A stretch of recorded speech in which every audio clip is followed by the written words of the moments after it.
صدم داری چه عملی کردارو کا یحبون ان تشیع الفاحشہ دی غواړي چې شایع کی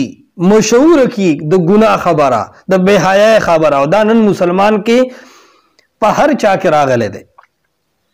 د علماو ته الله گویا کې یو نعمت ورکو میډیا چې د دې आवाज هر ځای ته رسي هر مکتب فکر که یو خوا باطل لګیا دی او باطل خبره کوي نو الله تعالی هم طاقت درکو ته د حق आवाज د خپل کور او کمرې نه موکا الله به رسي هغې ته دا خو یو نعمت و نو ته نن وګوره الله ګواه دی الله ګواه دی نن موسیقار او فنکار خلق او سیاسی خلق یو بل پسې دومره کنزلی نه کوي دومره بدرد نه وي دومره سپکې خولې نه استعمالي څومره سپکې خولې چې نن مولان یو بل پسې استعمالي اختلاف دی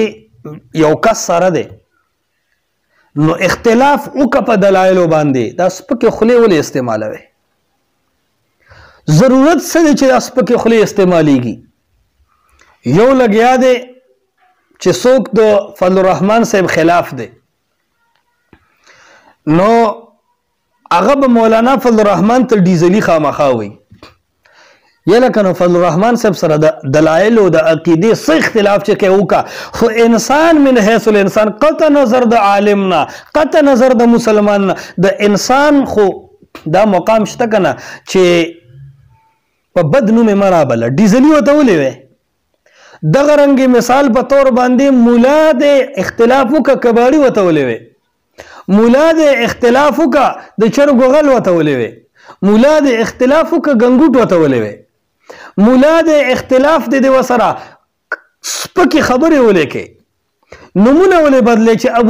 ابو اسحاق نه ابو نقصان جوړ کړي ابو حسن نه ابو نقصان جوړ کړي دا اسلام دا اجازت درکوي دا اخلاق دي د علماو په اختلافاتو کې داسې بکې په اختلافاتو کې به دې حد ته رسي چې د یو بل نومونه به هم بدلوي هر مولا په بل مولا نوم ایښی دی څوک ډیزلي دی څوک کباړي دی څوک د چرګو غل دی څوک ځنګلي دی څوک چې کوم دی ابو نقصان دی مړه څه به وایو بس نه به وایو تیر به شو پې ظالمانو دا عوام درته په تماشې دي عوام دا عوام به د علم نه د مدرسو نه متنفره کوي په دې سپکو خولو باندې په دې کمزوري الفاظو به دا عوام د دین نه متنفره کوي داسې مه کوئ اختلاف وکړه په دلایلو سره ډېره درنه خوله استعمالوه او کم سړی چې سپک دی ستا بعضې کسان وایي یاره هغه مونږ ته ډېرې سپکې خبرې کوي هغه وایي چې پنجپیریان شر پسند دی او پنجپیریان د قبر عذاب نه مني او هغه مونږ ته دا وایي هغه زمونږ شیخ ته دا وایي زمونږ پلانکي قاید ته دا وایي یاره مونږ به جواب کوو چې دومره سپک سړی دی ځان پې غلی که خپله وروک شي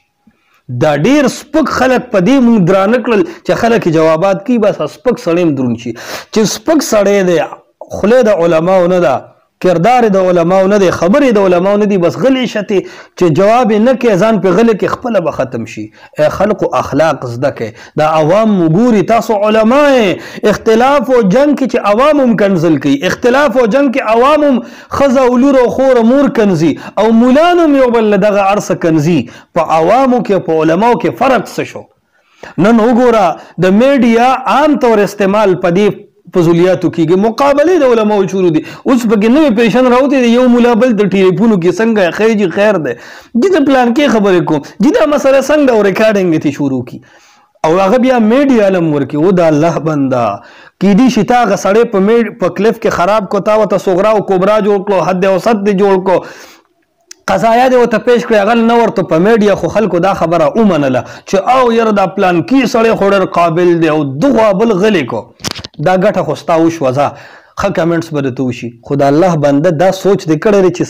په سلو کې 3 کسان دا سوچي که چې یاره دا علما دي یو بل ته ټلیفونونه کوي بیا ریکارډینګ کوي بیا د هغه بېعزتي ټولې دنیا له ورکوي د ده د علم باندې عمل څه شو د ده د علم فایده څه شوه دا سوچ دې چته کړی دی د الله بندگانو اهل حق نن داسې ځونه کوي اهل حق بدعتیان باطل پرست خو یو طرف تکا اهل حق نن یو بل ته ټلیفونونه کوي د یو بل ریکارډینګ کوي بیا نیټونه له ورکوي او هر جانب کوي او اهل حق نن په فروعي مسائل خطل دا شته او دا نشته لکه کم چې د دلایل او مسائل سدي کوم کې جانبین او احادیث سدي د عقیده توحید او سنت بیان کوا او هر ځای کې چې چا سره سنت دی او چا سره حدیث دی د ټول احترام کوا او په خپل موقف باندې کلک شه کته دی جنگ ته اون خطه چې یاره مثال په توروګه د دلایل او جنگ بلړاوم د توحید او سنت مسله په ځای پاتې شي د شرک او د بدعات او تردید په ځای پاتې شي ته په فروعي مسائل اون خله نو نن میډیا نیمه په کنزل ان خطره یو مولا بل پسې کنزل بل مولا بل پسې کنزل استا دشمن دی خو انسان خوده کنه نو د انسانیت په بنا هوته د هغه سره په عقیده کې گمراوي د عقیده را دی وکا لیکن تا ته اسلام د اجازت درکې پرې د نور خبره ته خو عالم د مذهب رهنمای تا ته اسلام د اجازت درکې چې دا کم کنزل تکې دا کم شرمول تکې دا د یو کلیف کټ کړي بل سره لګولې د بل کلیف کټ کولې بل سره لګولې اسه اسلام تعالی د اجازت درکې ته چې دا غلط کمنټس کې بل سړی لګیا دی په منبر او محراب قال الله قال رسول الله ته کته غلط کمنټس کې دا سوچ دې کړی چې سبب عرب ته ولاړم د الله په نسبت سبا سکم چې ته جړا دې کړی د مراقبه شوی د شپې په دې عمل کړی دی س انسانیت د مخ ته راوستې ده بس کیږي علم او شرم او د الله بندگانو په دې میډیا فروعي مسائل مچېړې چا سره چې دلیل دی بس هغه ته د مبارک چې قدر یې کوي د شرک بدعت مسله د جنگوم په وکا مناظرم په وکا اختلاف مو ساته لیکن